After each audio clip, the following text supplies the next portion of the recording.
So I know each of us are pleased to be coming together this morning for such an important purpose. This month is the 75th National Disability Employment Awareness Month. It's pretty significant. But it's also the 30th anniversary of the Americans with Disabilities Act, which again is very significant. And the official theme of the month is increasing access and opportunity, which you certainly know as part of your partnership with us. So the field of disability awareness and employment in the last 75 and 30 years have evolved. However, we still have to do a lot, and we thank you for being part of this change. We want equality, not just inclusion. So you're helping us to do that. I'd like to share a brief personal story about how access and opportunity can change lives. And then I'm going to turn it over to Dr. Robertson. In 1992, I was a graduate student interviewing for a job at Ivymount. I sat across from the then first director of Ivymount, Sherry Gelman, who founded Ivymount, and now almost 50 years later, Ivymount is here celebrating you today. I was very nervous. She was a prominent leader in our field, a trailblazer in special education, and someone I very much respected. We had a typical formal interview, and at the end of the interview, she asked if there was anything we hadn't discussed. I paused. I wanted the position, but I knew if I got it, I might need some support. I know I blushed. I had a lump in my throat. Very stressful moment, but I took a leap of faith. I looked down and I glumly told her that I had learning disabilities. We used to call it LD. I don't know that I even knew what LD was, but I knew it was hard, and that I had dyslexia. Growing up in the 70s and 80s, no one taught self-advocacy or how to talk about our disability or what our needs would be in future employment. So we were kind of left knowing we had a problem and it was hard. But I knew enough that I needed to tell Sherry that. So at that point in my life, I really worried that my passion to contribute would not match my ability to be successful. And I really wanted to be. Sherry's response was warm and receptive, and she asked how that would affect my job. We talked a while. I told her I'd have to work harder than some people, but that I wasn't afraid of hard work. And to my surprise, she offered me the position right away, and then said, but let me know what you need to be successful, which felt good.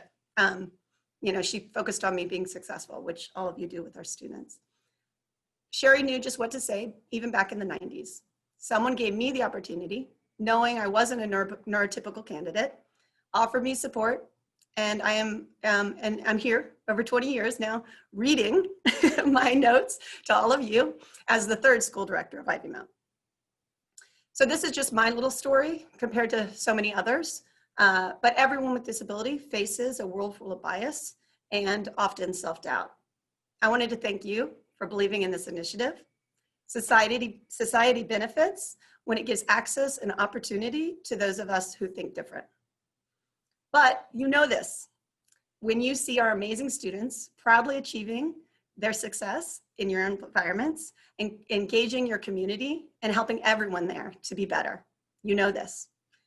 We are honored to celebrate your support towards access and opportunity for people with disabilities, so thank you. And now it's my privilege to introduce our guest speaker for today, Dr. Scott Robertson. Dr. Robertson is a senior policy advisor on the Employment-Related Support Policy Team in the U.S. Department of Labor's Office of Disability Employment Policy, ODEP. There, he spearheads an initiative to expand access to careers in IT, healthcare, and manufacturing. As a person with autism, he also drives the department's activities to enhance national autism policy, neurodiversity in the workplace, and increase access to gainful employment for people on the autism spectrum. Before joining ODEP in 2015, Dr. Robertson served as the founding vice president on the Autistic Self-Advocacy Network, a national nonprofit organization based in Washington, D.C. He then served as a Joseph P. Kennedy Jr. Fellow in the U.S. Senate Committee on Health, Education, Labor, and Pension. During his career, he also held the roles of public member on the Federal Interagency Autism Coordinating Committee and council member on the Pennsylvania Developmental Disabilities Council. So he's done some great advocacy. Thank you, Scott. Dr. Robertson earned his PhD in Information Science and Technology at Penn State University. He completed his master's degree in human-computer interactions at Carnegie Mellon University School of Computer Science. So you can see why we want him here today to help us celebrate. Dr. Robertson, welcome to the community. We're honored to have you speak today. So I'll turn it over to you. Thank you, Susan, for that great introduction. Can you all hear me okay? Cool. I also wanted to show first off that I appreciated your personal story and engagement in terms of the disability lived experience, Susan. My older sister actually also has learning disabilities, and she taught at the lab school in Washington, D.C. For about 13 years and only retired from teaching because she had her children, my nieces, who are now 4 and 6 years old in New Jersey, who are learning virtually now. In fact, my mom is actually my younger niece's preschool teacher actually right now at home. And I think this helps with personalizing the experience, the lived experience on disability, that many of us have disabilities in the field, and I think that gets lost sometimes in professional engagement on disability, that it shapes how we support and empower people with disabilities, including you all as educators. So I really appreciate that you connected from the personal end. And I wanted to thank yourself and Ivymount School for inviting me to speak today. I feel honored to present today as your keynote speaker. And also appreciate the chance to speak to Ivymount staff, community partners, and other organizations and employers who are attending this event for National Disability Employment Awareness Month, or we often call it NDEAM, N-D-E-A-M, N-D-E-A-M for short. I extend especially extend kudos to the employers working with Ivymount School to support the post-high school school-to-work program for young adults aged 18 to 21. Congratulations also to all young adult participants of this Ivymount School program who have learned key work skills for internships and other work-based learning, and made your parents proud of your work success. As Susan noted, I am an autistic adult serving as a senior policy advisor. Actually, was just recently promoted during the pandemic, actually, in the Office of Disability Employment Policy, or ODEP for short, in the U.S. Department of Labor, DOL. I am the first known employee on the autism spectrum at ODEP in our nearly 20-year history as an agency. Later in this speech, I will discuss ODEP's work to expand gainful employment and describe how we commemorate and Disability Employment Awareness Month during October. I will also share more about my own career journey. However, I first wish to show my solidarity for today's attendees and your families who have faced tremendous adversity since February because of the pandemic. COVID-19 has caused widespread challenges affecting health and well-being and participation in work, school, and community life. I strongly appreciate all of our essential and frontline workers who have kept our country running during these challenging times. Since last spring, I've heard many stories of resilience and perseverance during our new normal in the US. For me, resilience has meant model building and what I like to call forest therapy. I've spent many hours hiking in our local national parks, feel very fortunate to have them just down the street in walking distance. And at ODEP, we envision a world in which people with disabilities have unlimited employment opportunities, including when you're going through adversity like our current new normal. Plus, we seek to develop and influence policies and practices that increase the number and quality of employment opportunities for people with disabilities. We run National Technical Assistance, or TA centers, that support efforts to reach this goal. For instance, ODEP funds the Job Accommodation Network, or JAN, J-A-N, to support job seekers, workers, employers, and the public. JAN provides free, confidential, and expert guidance on accommodations for work and the process for applying to jobs. ODEP also funds EARN, E-A-R-N, the Employer Assistance and Resource Network on Disability Inclusion, to help employers recruit, hire, retain, and advance workers with disabilities. You can access the websites for JAN and EARN by visiting askjan.org and askearn.org respectively. That's askjan.org and askjan.org. earn.org are the websites. And my colleagues and I at ODEP also work to enhance policy and practices for inclusive work-based learning, such as for apprenticeships and internships. We seek therein to drive career pathways that can match work interests and skills and talents.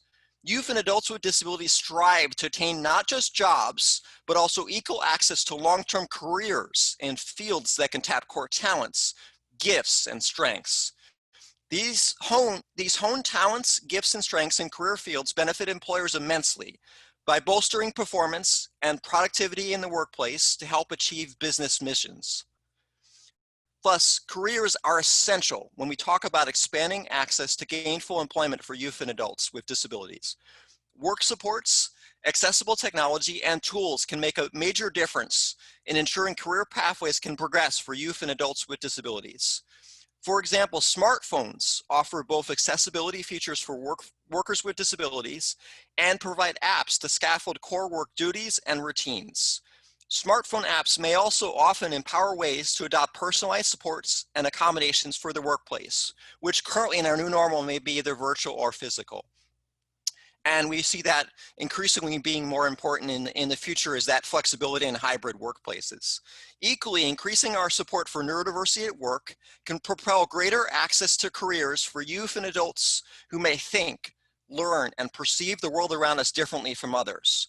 For instance, ODEP has worked with our federal partners, employers, and others to advance career pathways for youth and adults on the autism spectrum. Our Apprenticeship Inclusion Models Initiative, or AIM for short, AIM, included efforts to engage job seekers on the autism spectrum in on-the-job training for careers in technology and healthcare. Likewise, ODEP has also presented webinars and conference sessions on autism and career pathways, collaborated with our federal agency sister agency partners on advancing priorities under the Federal Autism Cares Act, and hosted a resource webpage on autism and work.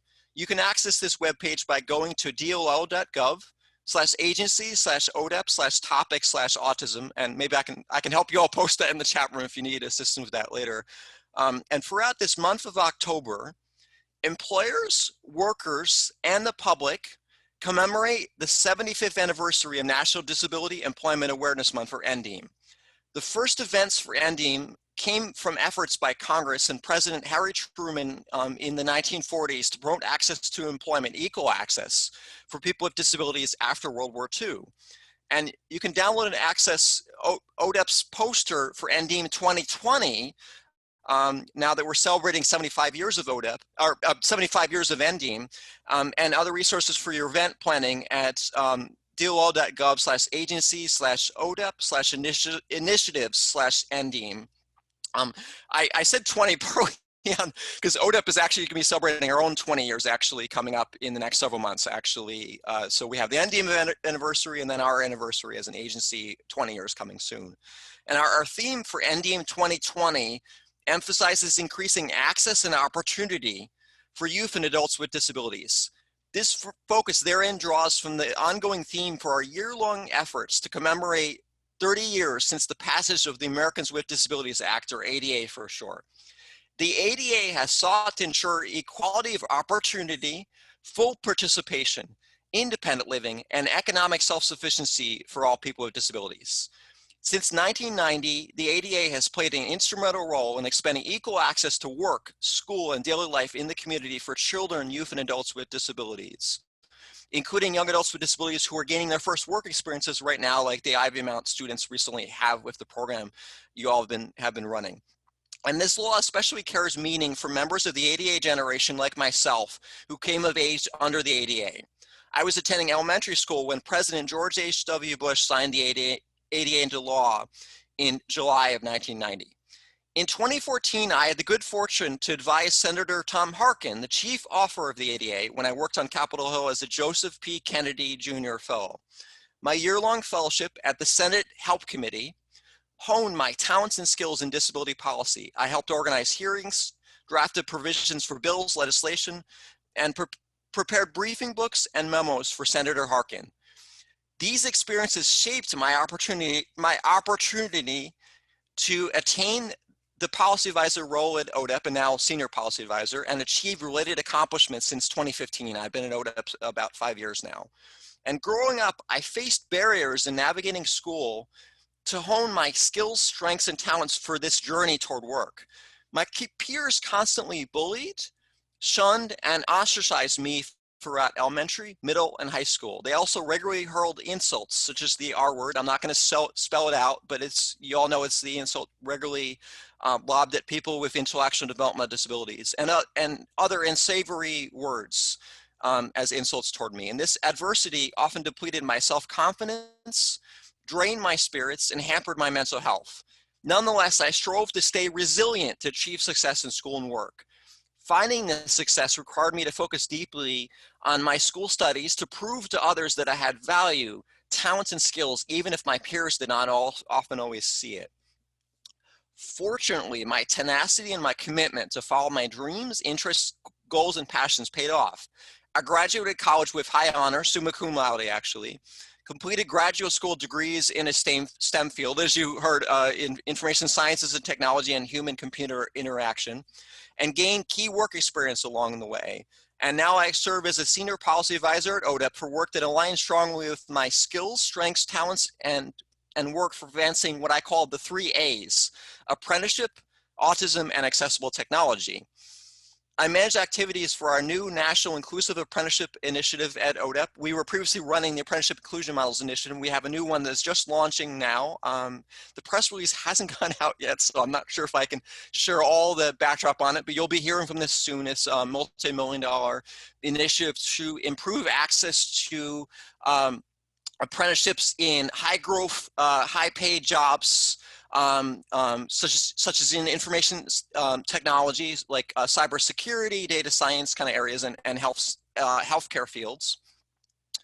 I also spearhead ODEP's activities to enhance national autism policy and practices and support neurodiversity at work.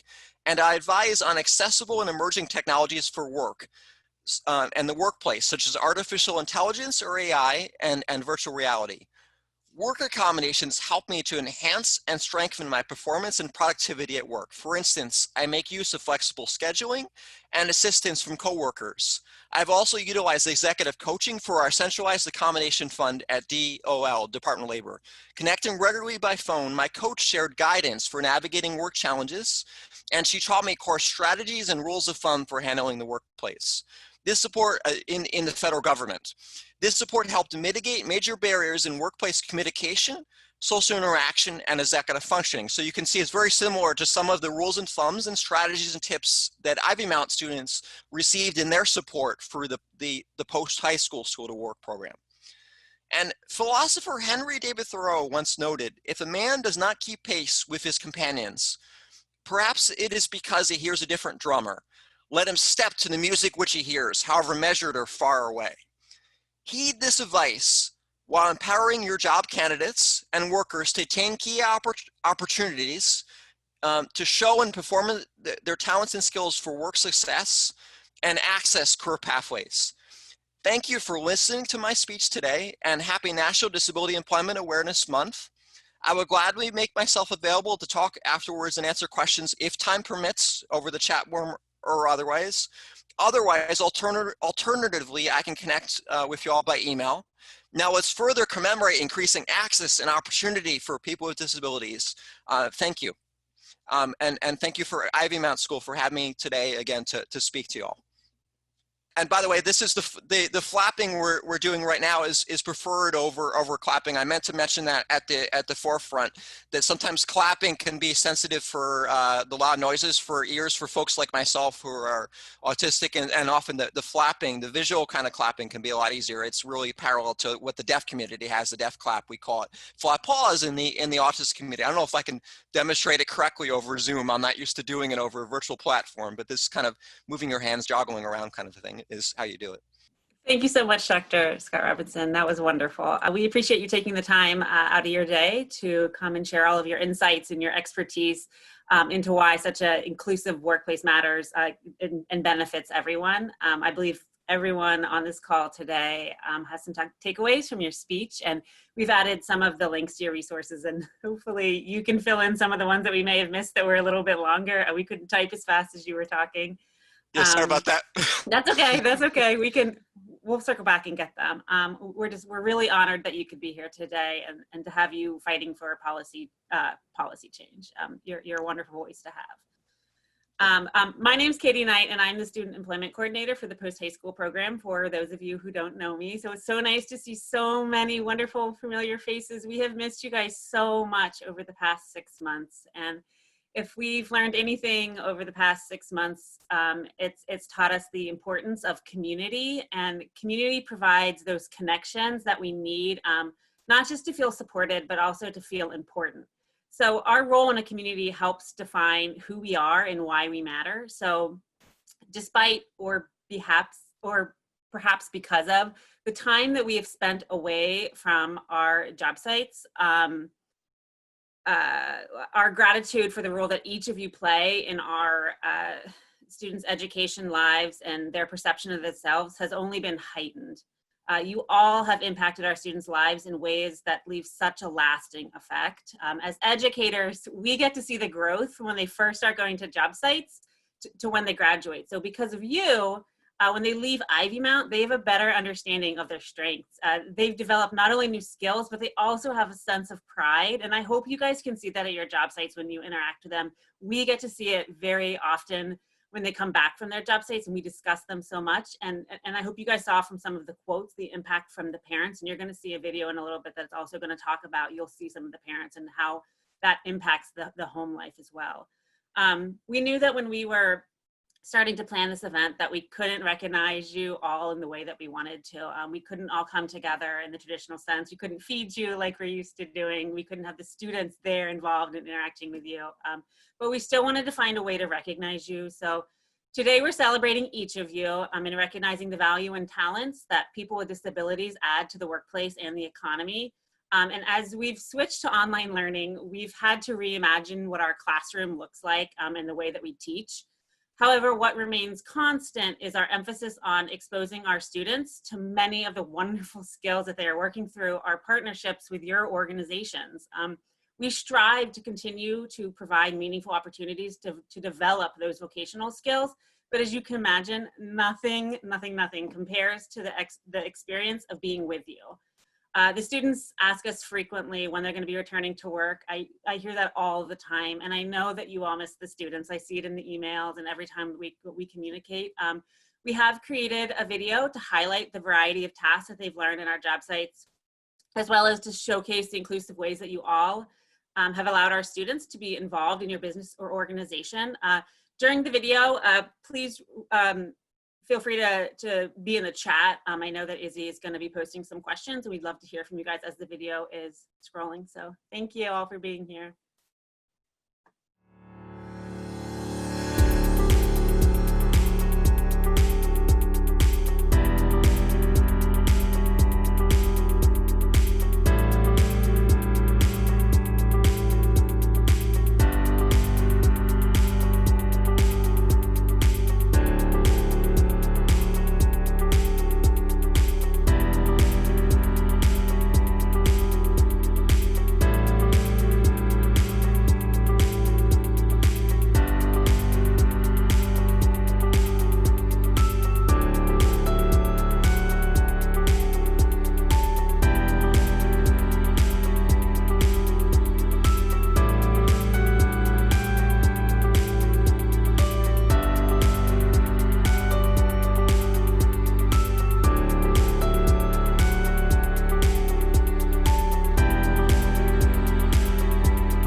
Hi, my name is Janine, and my son Matthew is in his last year of post-high school at Ivymount.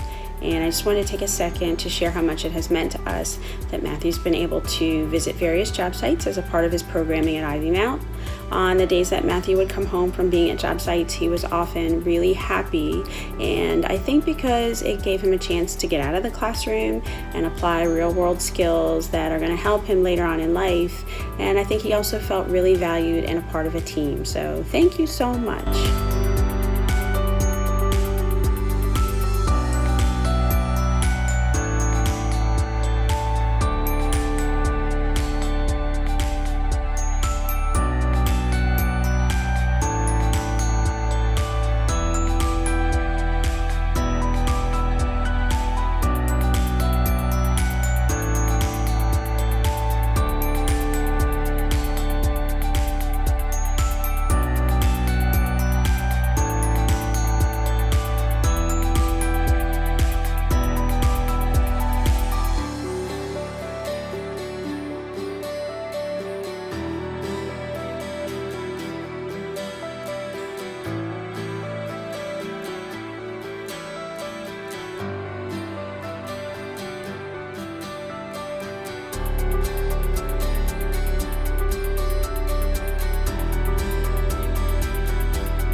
I love going to my job sites.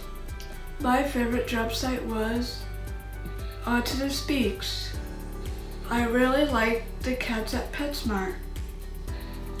I miss my supervisors. I can't wait to be back at job sites in the future.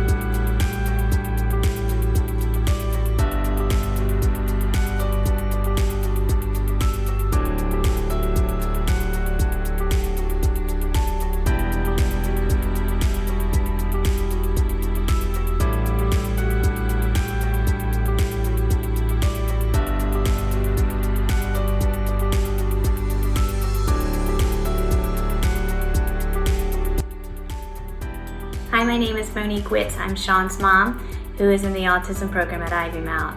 Sean has been in the community-based program, job site program for many years with Ivymount. He's had the opportunity to work inside, outside, office settings, an ice cream shop. He even got the opportunity to ride a metro to go downtown DC. Sean needs a highly structured environment. So through these job sites and working with the community, he's been able to see what he likes, and it's been awesome to see the pride that he feels getting dressed each day. We are super grateful, and we thank you for providing such amazing opportunities for Sean.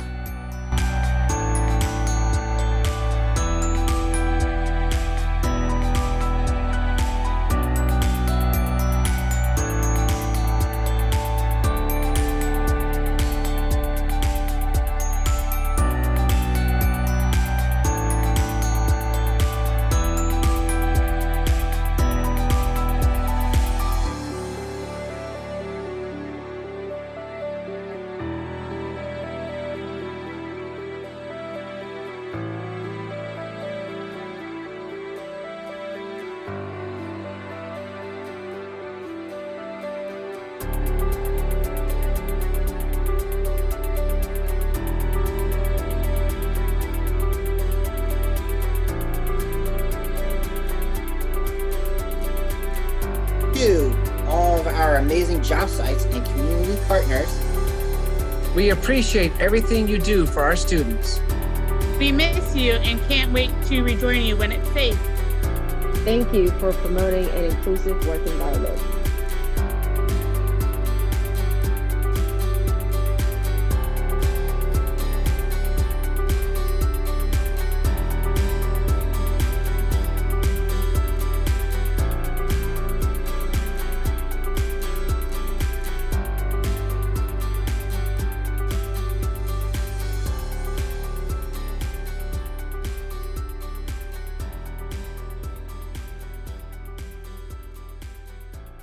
I hope you enjoyed that small snapshot into what makes these experiences so meaningful to our students.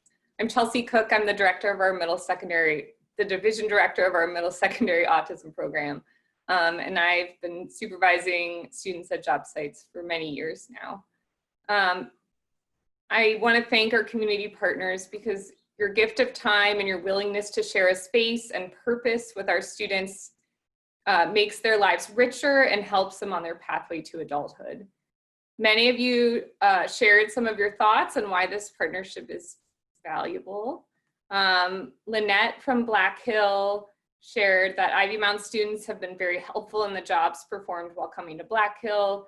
We also think their interaction with the public, school students on field trips, our preschoolers, as well as our staff has been a wonderful learning opportunity and an inspiring experience for all. Their presence has been sadly missed, and we look forward to the return when safe for all of us.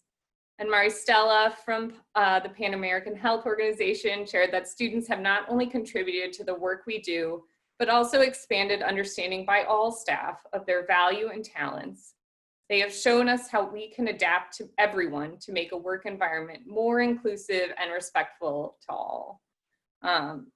So I think, you know, those comments really highlight how we feel about the experience as well. And thank you so much to the two of you for sharing. We at Ivymount see this event as the kickoff for a month of celebrating what all of you provide, meaningful employment training for people with disabilities. Throughout the month, we will be finding additional ways to acknowledge your support. Thank you for your commitment to the students of Ivymount and their futures. We can't wait for the students to be back with all of you when the time is right. If this was our typical event, we would finish with some group photographs and mingling. So we'd like to capture today's moment through a Zoom screenshot. So if everyone could just take a moment to turn on your camera and smile. We're going to take a few screenshots, so bear with us for some awkward moments of photographs.